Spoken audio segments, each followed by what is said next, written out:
Good afternoon, and thank you for tuning in to this briefing of our community. Our interpreter for today is Francis Beaurivage, and thank you, Francis, for the service you provide to our residents. We will give you an update on COVID-19 in just a moment, but first I would like to speak about the protests and about how the city will be moving forward to address our community's call for racial equity. Our community's response to the coronavirus has been to help one another with a generosity of kindness, support, and compassion. We have pulled together to find solutions, sharing responsibility to ensure the health and safety of each resident to the best of our ability. As mayor, my priority has been ensuring the health and safety of Lincoln. These values of compassion and kindness and responsibility, alongside the greater values of equality, liberty, and justice, direct us to use this moment to address our community's call for racial equity.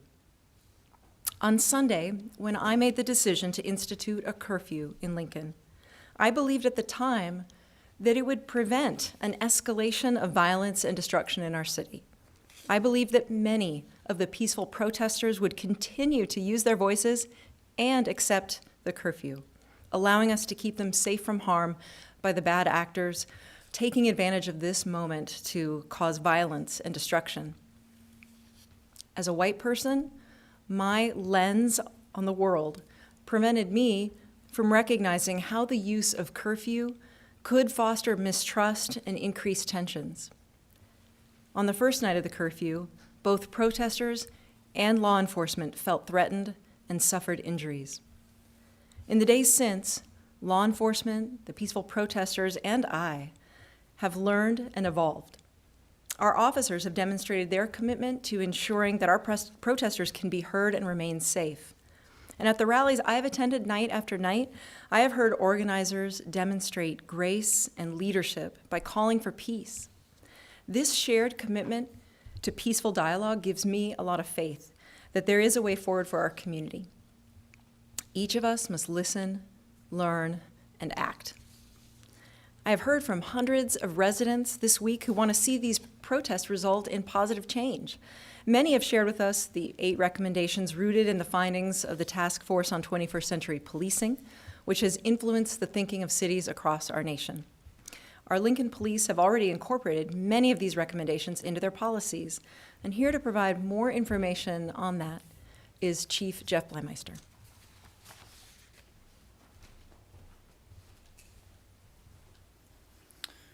Thank you, Mayor. And we, the Lincoln Police Department, the men and women of our organization, are very familiar with the concepts that are rooted in the documents brought forward from President Obama's 21st Century Policing. We are committed to a robust review of our policies, which we do on an annual basis and as case law or other legislation changes. But in addition, this is an opportunity. This is an opportunity going forward to take an even deeper dive, looking at it from a new perspective to apply these concepts to our existing policies, procedures, training, and quality assurance measures. Each time there is a use of control, there is a complex review process in place. This has existed for a long time and is critical to ensuring the transparency and the appropriate use of force. As we reflect on the last week and the optimism and the hope that I have based upon the last few nights of peaceful demonstration where voices are being heard and there is not violence and there is not property damage that has been associated with it and there's been no injuries to officers or protesters, I know that we have had a strong relationship in our community between the police and the community, with the police and the community. But I do know, as do our staff, that this is another chance to strengthen those relationships. And you have my commitment on that going forward. Thank you. Thank you, Chief. Our Lincoln police embrace transparency and are proud to hold themselves to the highest standard. I commend the initiative of community leaders who are working with LPD to ensure that these standards are the lived experience for each of us. In the coming days, we will be taking a number of steps to address the concerns of our residents and strengthen accountability. As a next step, we will be reviewing our use of force policies. We must ensure that these policies are in line with our number one priority as a city, which is to keep everyone in our community safe. Additionally, we will re-examine the ordinances that govern our existing Citizen Police Advisory Board and seek to incorporate any additional best practices that could further ensure a robust process, including the accessibility and manner in which complaints are received. We will be partnering with people across our community to create listening sessions with community leaders, elected leaders, and residents to increase a shared understanding of the specific issues of inequity in Lincoln. There will be multiple sessions, one of which was organized and hosted by the peaceful protest leaders at the Malone Center earlier this afternoon. Additional listening sessions are being organized throughout Lincoln by various organizations in multiple formats and venues in the coming days. These efforts will include conversations with my Multicultural Advisory Committee members, a dedicated and important group of community leaders who help guide our city. Next Friday, June 12th, over the lunch hour, together with Chief Blymeister and Councilwoman Saunders Washington, I will be holding a listening session by Zoom with the goal of hearing from many residents.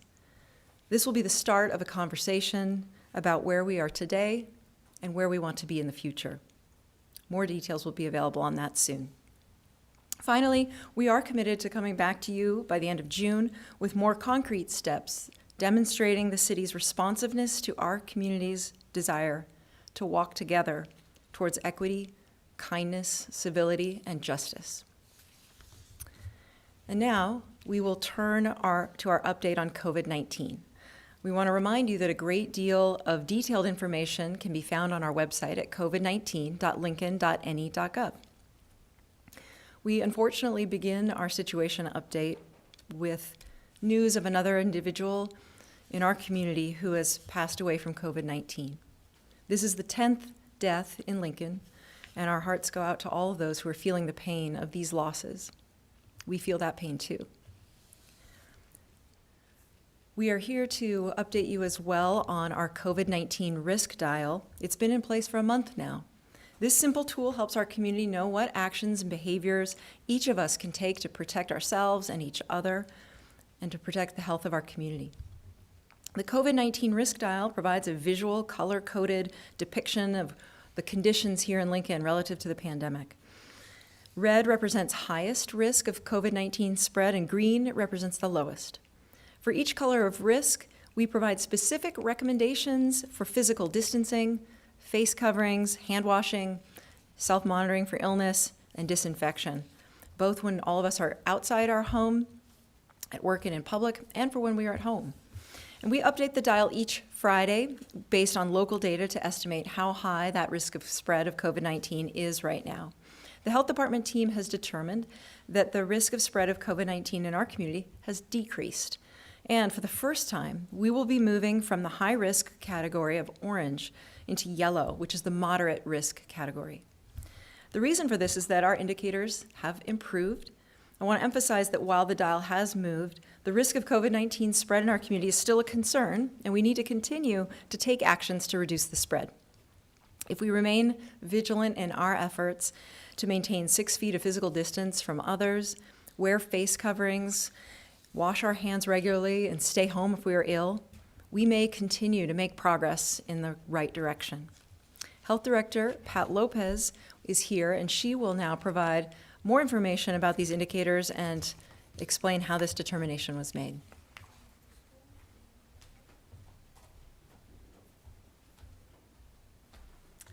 Thank you, Mayor.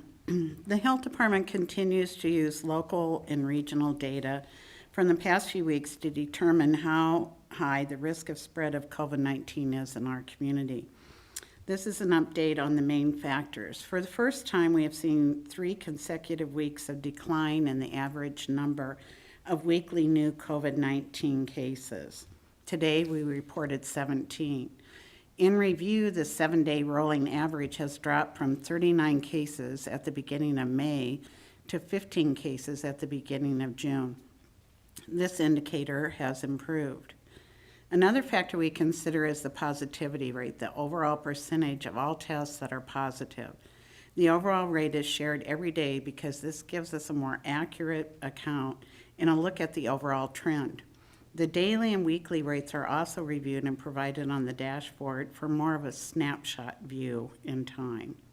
This indicator has also decreased each of the last 3 weeks, from 9.2% on May 15th to 7.4% today. As a comparison, the state rate is at 13.1%, and the national rate is also currently at 13.1%. This indicator has also improved. Our local testing capacity continues to be good. Adding Test Nebraska on May 8th to the existing hospital testing and drive-through sites, we were able to complete nearly 12,000 tests in the month of May alone. However, this week we did see a decline in the number of tests completed and do anticipate a leveling off or decrease in the number of tests being completed due to Test Nebraska reducing the number of days operating in Lincoln for the next few weeks. But there is still capacity, and we strongly encourage people to sign up to get tested if you have symptoms of COVID-19. To get started, you can contact your doctor or fill out a risk assessment at chihealth.com or bryanhealth.com. This indicator also is considered stable. A fourth indicator is the capacity of the health department to conduct investigations and complete contact tracing. As we have shared, this indicator is considered flat. Our capacity to do contact tracing exceeds the current demand. The fifth major factor we consider is the capacity of our hospital and our entire health system. To determine this, we look at the total number of patients hospitalized, the number that are COVID-19 positive, what our protective equipment needs are, and the availability of ICU beds. Overall, hospital capacity remains strong. We did see a leveling off of COVID-19 patients in our Lincoln hospitals over the past 2 weeks. Today, our local hospitals report 36 COVID-19 patients.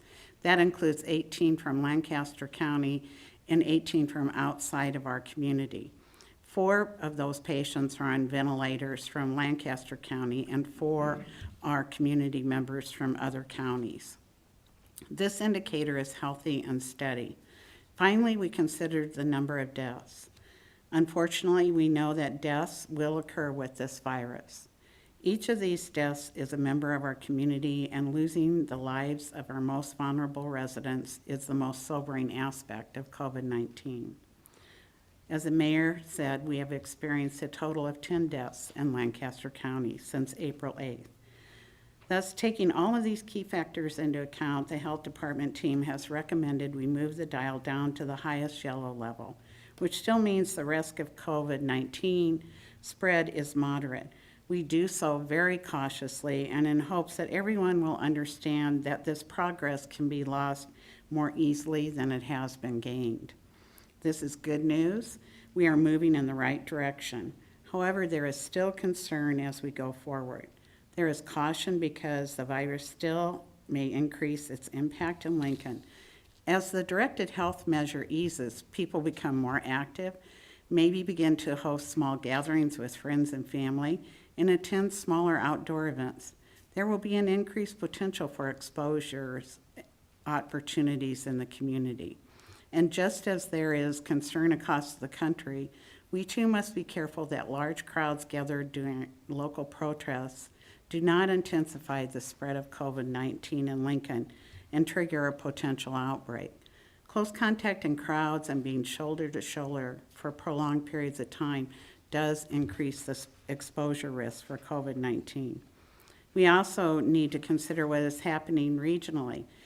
And Omaha has seen an increase in cases the last 4 consecutive weeks, an increase in hospitalization, and even worse, more deaths. We are in communication with Douglas County Health Department on a daily basis and will continue to monitor their situation closely.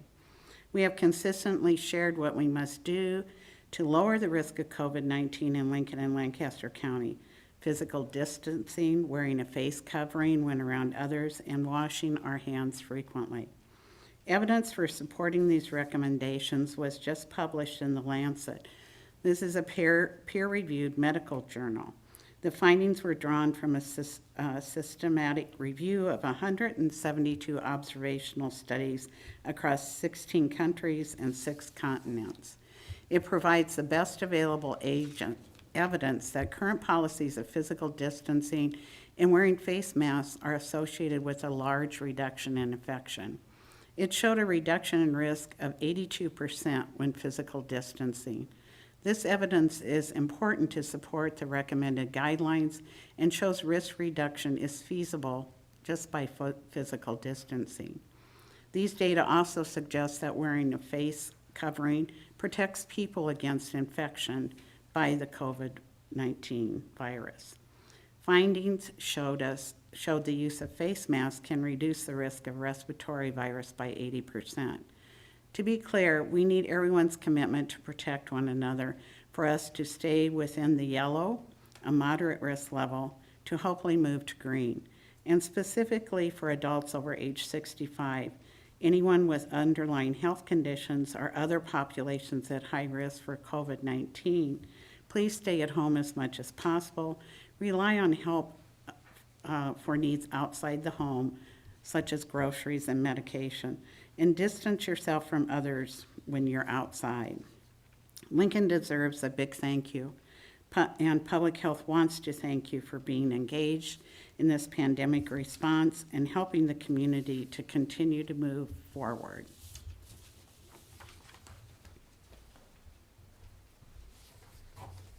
Thank you, Director Lopez. You and your team at the Lincoln Lancaster County Public Health Department deserve a huge thank you from all of us, and I echo your praise of our community who have done so much, undertaken so many steps to get us to this point in the pandemic. As many members of our community are making their calls for racial justice heard by taking part in rallies and protests, as Director Lopez said, we do want to encourage those who are participating to wear face coverings and to engage in physical distancing to the extent possible.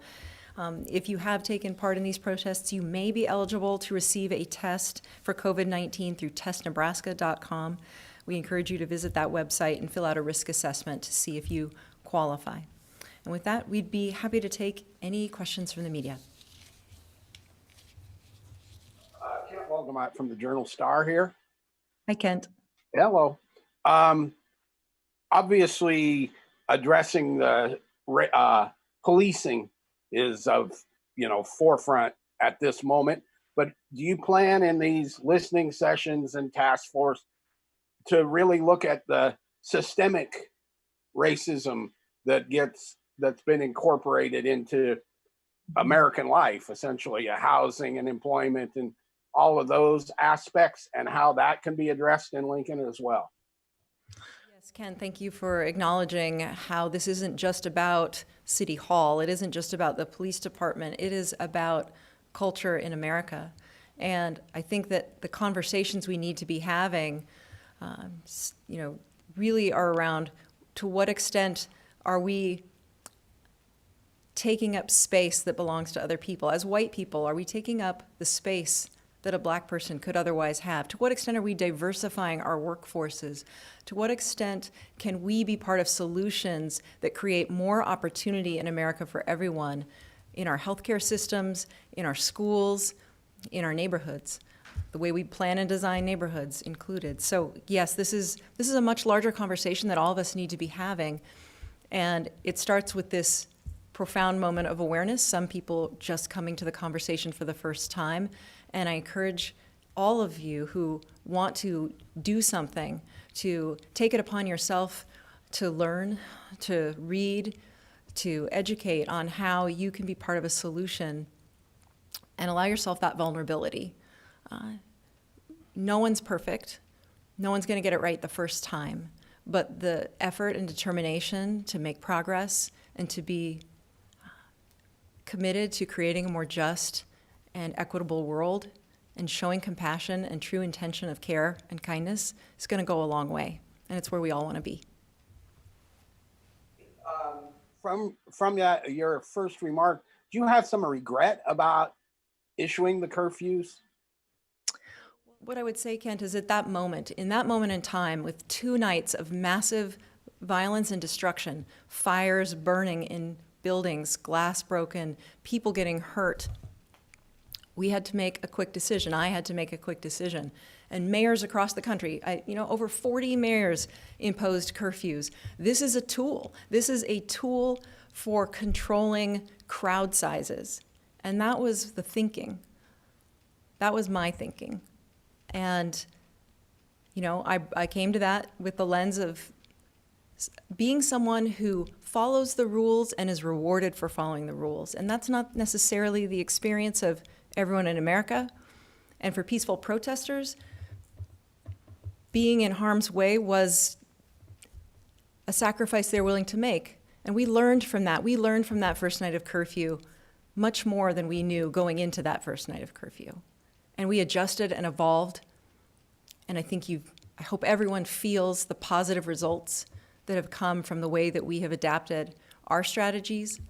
And I hope we can really acknowledge the leadership of the young people who were in harm's way, who have called consistently for peace, and who are really working to make sure that those who attend their rallies know that it's unacceptable to engage in any form of violence, despite the rage that they feel justifiably at the unequal treatment of some people in our country. As you've attended these rallies, what have you heard from the protesters? What is the sort of feedback's not really even a good word here. What are they? Is there anger towards the government, towards you, towards the city, or is it? What have you heard? All of Kent. There's a lot of anger. There's a lot of pain. There's a lot of fear. There are a lot of young protesters. A lot of these kids are 17 years old, and their parents are really stressed out and worried about their safety. I've heard kids talk about being treated unfairly in the schools, in their discipline. I've heard again and again the call for people to understand that everyone needs to acknowledge that Black lives matter. And that in no way takes away from other people's lives mattering. But we need to acknowledge that Black lives matter because for too much of our 400-year history in America, Black people in America have been treated as less than human. And that is what the video of George Floyd's callous and brutal killing demonstrated to so many in a way that maybe they hadn't been able to see before. And the kids in our community and the people across, adults as well, and people across our country are really, they just want to be recognized as human beings and have the full potential to flourish that any of us want for ourselves or our children.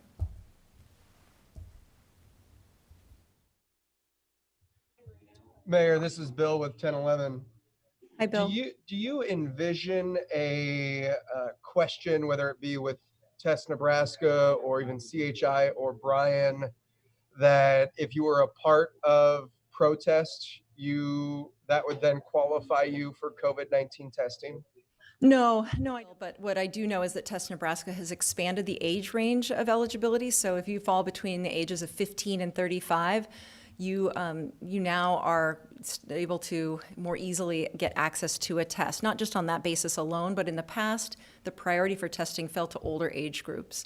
And now what we're seeing is that a high proportion of people who are testing positive for COVID-19 are actually in that 15 to 35, or in the sort of middle to younger age bracket. So we want to encourage anyone who thinks that they may have symptoms or been exposed to go ahead and fill out that risk assessment and see if they would be eligible at testnebraska.com.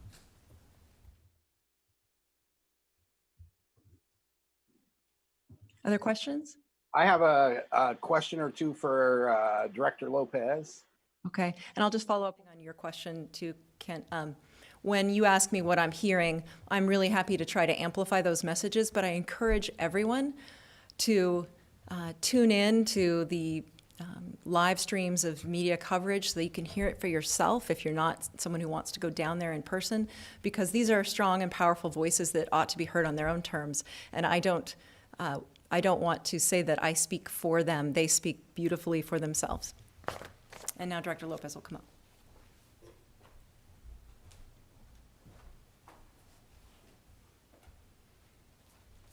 I can't.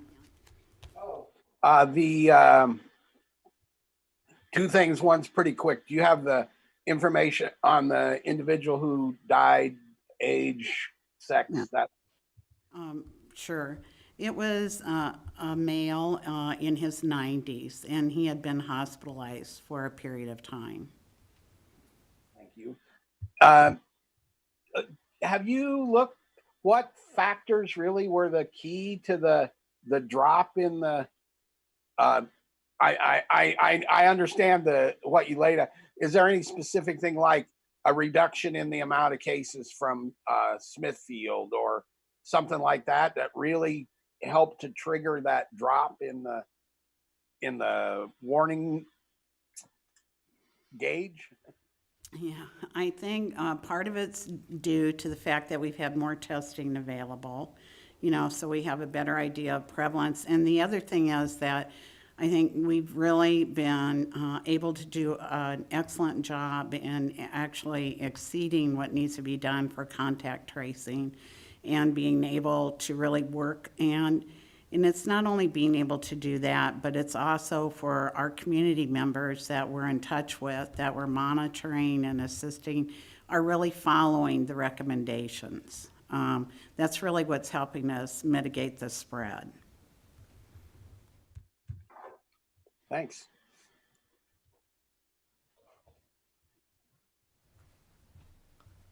Any further questions? I have couple questions from Channel 8. Brent wants to know, what is the status of the city's state of emergency? Has it expired now that there is no curfew? The question is, what is the status of the city's state of emergency? Well, to be honest, we had two of them at the same time. So we're still in a state of emergency based on COVID-19. Regarding the protests, and because I believe that has expired, yes, that has expired. Other questions? I have one for Okay, one Director Lopez, she'll be right here.